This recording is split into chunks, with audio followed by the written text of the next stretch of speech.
चारू, कहाँ हो तुम? चारू, चारू, कहाँ चली गई तुम? चारू!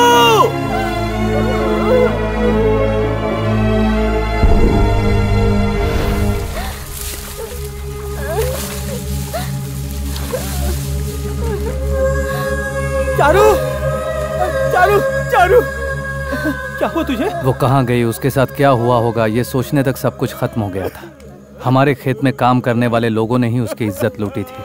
कुछ समझ में नहीं आ रहा था कि क्या किया जाए। सिर्फ एक ही रास्ता दिख रहा था, इसलिए दादा दादी और प्रकाश चारू को लेकर कंप्लेंट लिखाने के लिए पुलिस स्टेशन गए। क्या कंप्लेंट है? कुछ पापियों ने मेरी पोती के साथ अत्याचार किया है। अत्याचार मतलब रेप? ऐसा क्या? कितने लोग थे बताओ?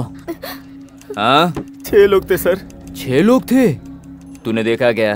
नहीं सर। तूने? नहीं। बुढ़िया तूने? नहीं। मतलब किसी ने नहीं देखा? क्या नाम है तेरा? चारू। चारू, तुझे देख के तो चढ़ती नहीं है दारू। कहाँ कहाँ छुआ उन्होंने? पैरों को छुआ क्या? कमर पे? देख कर लगता है कि गालों पे पप्पी ली है, या और कहीं भी। जो भी है सही सही बताना पड़ेगा। तुम पुलिस वाले हो या दलाल? इन सवालों का क्या मतलब है? डिटेल्स, डिटेल्स बढ़ाओ। ऐसा क्या देख रही है?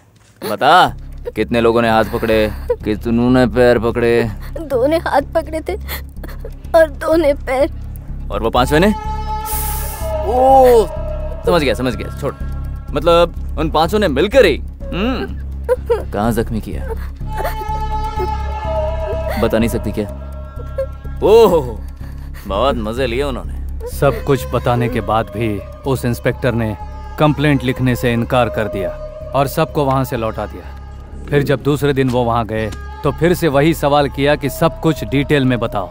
ए छोरी, तेरे साथ जो भी हुआ उसकी पूरी कहानी फिर से बता, चल। 2 लोगों ने हाथ पकड़े थे और 2 लोगों ने पैर पकड़े थे। उसके बाद 5 ने बारी बारी से मेरे साथ अत्याचार किए। मेरे पूरे कपड़े फाड़ दिए। इतना ही नहीं, मैं जब चिल्लाने लगी तो मुझे धमकी दे दी। मुझसे कहा, हेलो सर, अभी आया सर। पूरी कहानी फिर से सुनने के बाद उसने कहा कि शाम को आओ। फिर वो लोग शाम को गए। मुझे कुछ याद नहीं तुमने क्या कहा था, मैं सब भूल गया। फिर से जरा खुलकर बताओ। 2 लोगों ने मेरे हाथ पकड़े थे और 2 लोगों ने पैर पकड़े थे। जरा सोचिए, एक लड़की के साथ जो अत्याचार हुआ वो अपने माँ बाप या भाई बहनों से कहते समय झिझकती है। ऐसे में हमारी रक्षा करने वाली पुलिस से इस तरह बार बार पूछने लगे तो क्या मतलब है सर? फिर भी उसने बताया। फिर शाम को ऑफिसर ने आज राइटर नहीं कह के उसे लौटा दिया और कंप्लेंट लेने से इनकार कर दिया। बचपन से जिसे अपनी बहन माना उसे खोकर कौन सा भाई चुप रहेगा सर? अब इसे क्या हो गया? कुछ नहीं हुआ सर। देखिए, मेरी बहन आराम से सोई है, आराम से सोई है सर। सर, इसी हाथ से मार के, इस तरह से मार के कहानी सुनाने की जिद करती थी सर। आज वो हाथ शांत हो गया है सर। आपको जानना था ना इस हाथ को कितने लोगों ने पकड़ा है? फिर से पूछिए ना, जवाब देखिए। सर, जब ये चलती थी तो इसके पायल की आवाज हमेशा मुझे सुनाई देती थी। अब सुनाई नहीं दे रही है सर, एकदम से शांत हो गई है सर। आपको जानना था ना सर, कितने लोगों ने पैर पकड़ा था? पूछिए ना सर, पूछिए ना, जवाब देगी। चारू, जब इनकी बीवी का रेप होगा, इनकी बहन का रेप होगा, उनसे भी डिटेल में सवाल पूछेंगे, जैसे तुमसे पूछा था चारू। सर, हम जैसे छोटे लोगों से आपको क्या मतलब? सर, आप हमारे रखवाले थोड़ी है सर। पूछिए सर, आप सवाल पूछिए सर। चारू बताएगी, पूछिए ना सर। सर पूछिए ना, पूछ क्यों नहीं रहा? गूंगा हो गया कमीने? मैं खामोश हूँ, इसका मतलब तू कुछ भी बोलेगा? इतना गुस्सा आ रहा है? मुझे मारेगा तू? ये ले पकड़, मारना, मार मुझे। हाँ?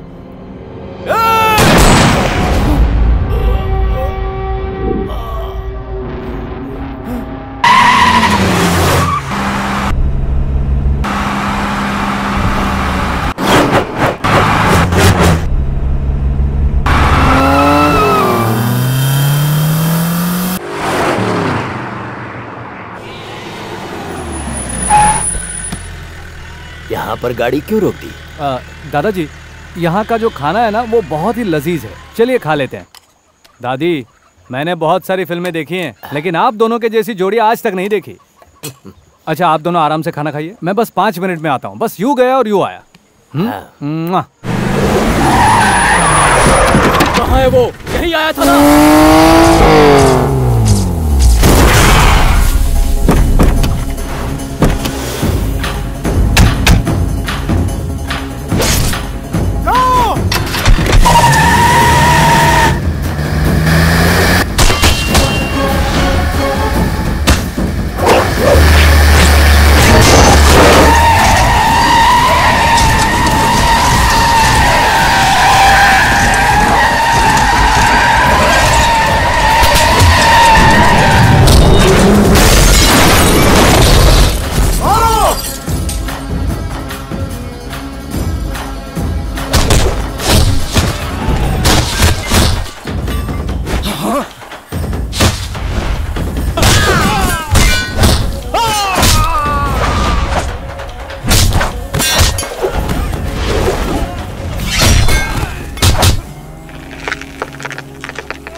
क्यों बुलबुल, इतने लोग भेजने पर भी ये जिंदा बच के आ गया, इस बात पर अफसोस हो रहा है? वो क्या है ना बच्चों, एक के आगे 0 लगाओ तो वो 1 ही रहता है, लेकिन 1 के पीछे 0 लगाओ तो 10 बन जाता है। मुझे पीछे 0 लगाने की आदत है, मैं आगे 0 नहीं लगाता, क्योंकि मेरी माँ ने मुझे बताया कि पहला नंबर वही है जो 0 को पीछे रखता है। ये तो तू भी अच्छी तरह जानता है कि 0 और 1 नंबर में जमीन और आसमान का फर्क होता है, इसलिए दोबारा ऐसी कोशिश मत करना, वरना। समझ में आया?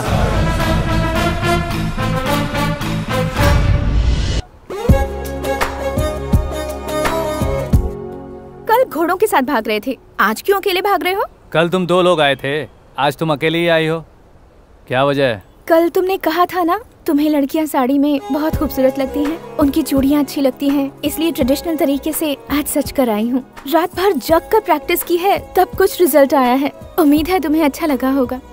तुम्हें अच्छा तो लगा ना? तुम्हें क्या लगा? साड़ी पहन के आने से मुझे प्यार हो जाएगा? कल तुम्ही ने तो कहा था। मैंने कहा था साड़ी पहनी हुई लड़कियां अच्छी लगती हैं, मुझे अच्छी लगती है, ऐसा कब कहा? इसका मतलब क्या है? तुम लोग हमेशा सोचते हो कि मेरा बॉयफ्रेंड ऐसा हो वैसा हो, IAS हो IPS हो, उससे कम नहीं चलेगा।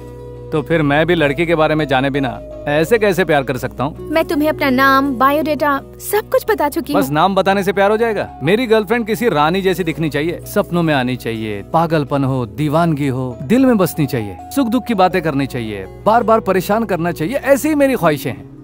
वो सब छोड़कर एक साड़ी पहनकर आने से तुमसे कैसे प्यार हो जाएगा? अब मैं अपना सारा काम छोड़कर तुम्हारे सपनों में भी आऊँ? तुम चाहती हो कि मैं अपना काम छोड़कर तुम्हारे पीछे आऊँ? तुम अगर 2 कदम आगे बढ़ो तो मैं भी सोच सकता हूँ।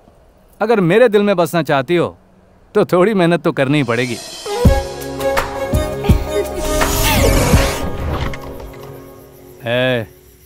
तू इस वक्त यहाँ क्या कर रहा है? मैं आपके सपनों में आया हूँ सर। अबे मैं खुद जाग रहा हूँ तो तू सपने में कैसे आ सकता है? वो सब मैं नहीं जानता सर। वो चाहती है कि मैं आपके सपनों में आऊँ, इसलिए वो अपने साथ मुझे लाई है सर। उसे यहाँ आने में शर्म आ रही है, आप जरा जाकर देखिए ना सर।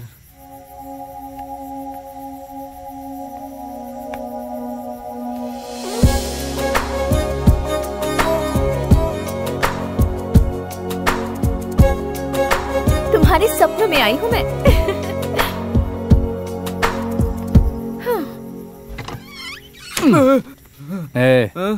ड्रीम का बोर्ड लाने से कोई सपनों में आता है क्या? चल निकल यहाँ से। अरे मेरी बात सुनिए सर। चुपचाप जा। इस वक्त उसे कहाँ लेकर जाऊं? मेरे घर वाले तो बहुत स्ट्रिक्ट हैं।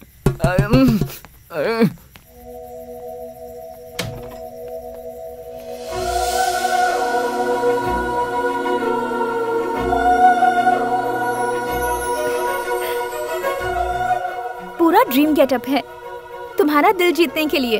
अब तो मान जाओ। क्या मान जाओ? तुम्हारा सर ये क्या मजाक लगा रखा है? मजाक मैं नहीं कर रही, तुम कर रहे हो। मैं?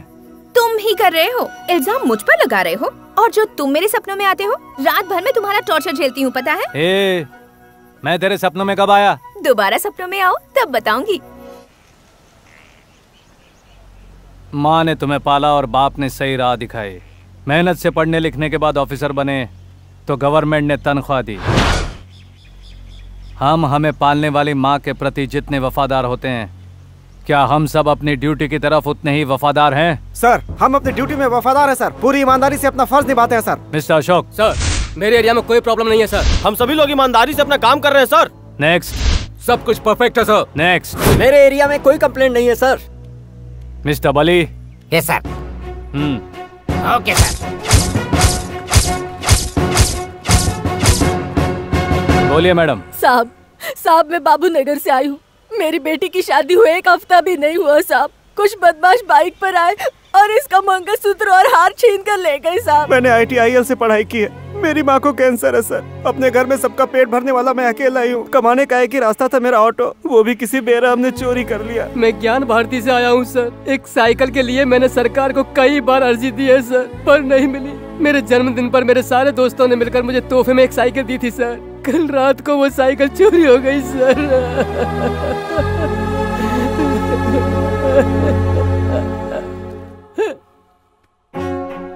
पब्लिक पुलिस के पास आती है कंप्लेंट लिखवाने को। पहली बार पुलिस के खिलाफ कंप्लेंट लिखवा रही है।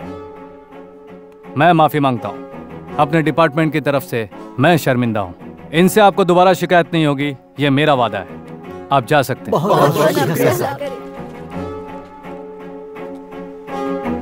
बापूजी नगर, शंकर नगर, ITIL आउट, ज्ञान भारती, RR नगर के inspector should come in front line.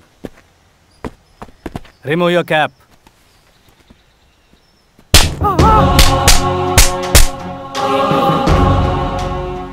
जब तक शेर की मोहर वाली टोपी तुम लोगों के सर पर है, तब तक तुम लोग ऑन ड्यूटी होते हो।